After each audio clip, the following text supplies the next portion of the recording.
ధనుస్సు రాశి. రాశాధిపతి దేవగురు బృహస్పతి.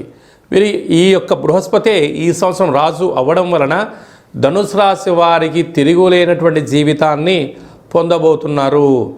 వీరికి అర్ధాష్టమ శని ఉండడం వలన ఇప్పటికే వీరికి ఏది మంచి ఏది చెడు, ఏది ధర్మము ఏది అధర్మము, స్వీయ నియంత్రణ, ఆరోగ్యాన్ని ఎలా కాపాడుకోవాలో ఇప్పటికే నేర్చుకున్నారు కనుక వీరిని అగ్నిలో వేస్తే కలరు, నీళ్ళలో వేస్తే మునగరు, అధర్మానికి దూరంగా ఉండడం, ధర్మ మార్గము సత్య మార్గము నేర్చుకున్నారు కనుక వీరికన్నా అదృష్టవంతులు ఎవరు లేరు అని చెప్పి గొప్ప రాశి అదృష్టవంతులు ఎవరయ్యా అంటే ధనుసు రాశి జాతకులే అని చెప్పి భావించగలగాలి. వీరి యొక్క ఆదాయం 14, వ్యయం 11. అంటే వీరు ₹3 మిగిలించబోతున్నారు. స్థిరాస్తులు, చరాస్తులు, షేర్లు, బంగ్లాలు, విల్లాలు, బంగారు ఆభరణాలు,